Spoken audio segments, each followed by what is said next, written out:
పిల్లగాడు ఇది ఆయనే కదా వచ్చింది. లోడ్ కూడా చెప్పిండు సార్ రాత్రి 3 లోడ్ వస్తున్నాయని చెప్పిండు. అంటే నువ్వు సబ్ స్టేషన్ దగ్గరికి రాలేదా? నేను బాబుని మామదార్ నుండి సార్ ఇప్పుడు నేను సబ్ డివిజనల్ ఆఫీసర్ని. నేను ఇక్కడ ప్రాబ్లం ఉందనంటే నిన్న చెప్పినారు చేసినాను అయిపోయింది లేప ఈ రోజు అవుతుంది అంటే ఈ రోజు కాలేదంటే నేను 2వ రోజే వచ్చిన. మీరందరూ మీకు బాగా నిమ్మకు నీరెక్కినట్లుందయ్యా.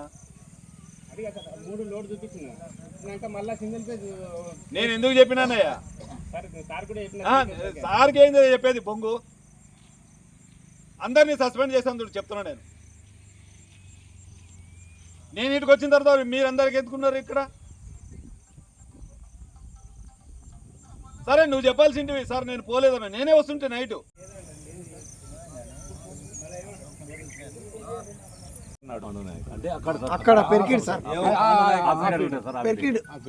తక్షణమే నేను రాజు అని అక్కడ ఉన్నటువంటి వ్యక్తిని లైన్మెన్ కూడా రమ్మని చెప్పేసినాను. నేను నమ్మను ఆపరేటర్ నేను నమ్మను. నువ్వు డైరెక్ట్గా సబ్స్టేషన్లోకి పోయి సప్లై ఇచ్చిన తర్వాత నాతో మాట్లాడని చెప్పినాను. సరే సార్ సప్లై ఓకే అయింది అని చెప్పేసినాడు. మీ ఏఈ గారితో కూడా మాట్లాడినాను. నువ్వు పోయి చూడబోయానంటే లేదు సార్ సప్లై ఇచ్చినాను అన్నాడు. మరి మళ్ళీ నైట్ పొద్దున్నే 5 గంటలకే 5:20 5:30కి నాకు కాల్ వచ్చింది. నేను చేసిన సార్ వచ్చిన వెంటనే కాల్ వస్తే ఏమయ్యానంటే సార్ సప్లై ఇవ్వలేదు సార్ నైట్ అని. లేదు బాబు ఇచ్చినారట కదా ఇచ్చినారని ఆయనతో కూడా చెప్పినా నేను 2-3 సార్లు. లేదు సార్ ఇవ్వలేదు మా 4 ట్రాన్స్ఫార్మర్లు బంద్ ఉన్నాయన్నారు.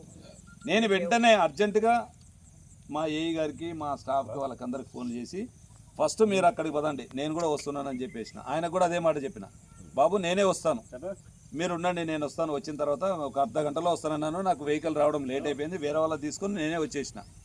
సో ఈ సమస్యను గురించి ఇక్కడ ఉన్నటువంటి బాలచందర్ అనేటువంటి ఆపరేటర్ని నేను ఇక్కడ పెట్టాను. అతన్ని తీసేసేస్తాను. ఓకే మరి ఏం బాధపడుతుంది. ఇంకోటి ఇదే కాదు సమస్య, రైతుల సమస్యలు ఏ ఉన్నా కూడా మీరు ఫస్ట్ మా లైన్మెన్కి చెప్పండి. ఆయన చేయలేదంటే ఏఈకి చెప్పండి. ఆయన చేయలేదంటే నాతో కూడా మాట్లాడండి. మీకు ఆల్రెడీ నాకు కాల్లో చేస్తున్నారు. అర్ధరాత్రి ఫోన్ చేసినా నేను లిఫ్ట్ చేస్తాను. నేను ఇదే కాదు మొత్తం నాకు 5 మండలాల కింద వస్తున్నాయి కాల్స్. మీరు ఇప్పుడే చూసింటారు. వచ్చిన తక్షణమే నాకు 4-5 కాల్స్ వచ్చేసాయి వేరే మండలాల నుంచి. సీజన్ ఉంది కాబట్టి ఆపరేటర్ ఇప్పుడు దేవుడు కర్ణిస్తున్న పూజార్తలు మా పరిస్థితి ఉంది సార్.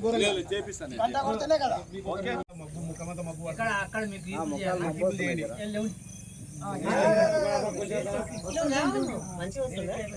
గిట్లా కూర్చోండి. గిట్లా సబ్ స్టేషన్ వస్తుంది, వాళ్ళు వస్తారు, అందరు వస్తారు. బండికి ఇట్లా మణికొండ గ్రామంలో 3 ఫేజ్ కరెంటు కోసం ధర్నా చేస్తున్న రైతులు. గ్రామంలో 3 ఫేజ్ సమస్య గత 3 నెలల నుంచి కొనసాగుతుంది. ఆపరేటర్ నిర్లక్ష్యంతోన విద్యుత్ అంతరాయం ఏర్పడింది. పంచాయతీ వాడికి వచ్చిండ్రు. వీరికి రావాలని ఉద్దేశం ఎవరు లేదు. ఎవరు రైతులు లేబర్ పిలుచుకున్నారు, ట్రాక్టర్ పిలుచుకున్నారు, పిండి సంచులు తీసుకొచ్చిండ్రు. అన్ని తీసుకొచ్చినాక అవన్నీ కాదని పరిస్థితికి వచ్చే వరకు ఈ పరిస్థితికి వచ్చింది. పైకి వెళ్ళి ఆ రైతు ఒకరు వచ్చి పొద్దుగాలేస్తే ఉండిపోతుంటాడు. లైన్మెన్ వచ్చినాక మా రైతులంతా ఉన్నప్పుడు లైన్మెన్ ఉండి తిరిగి లేదంటే చూసుకోపోవాలి కళ్ళు కనిపేవా ఏం చెప్పాలి మేము ఎవరికి చెప్పాలి? ఏం బాబు ఏడున్నావు? పర్సనల్ విషయాలు బయట పెట్టేదాన్ని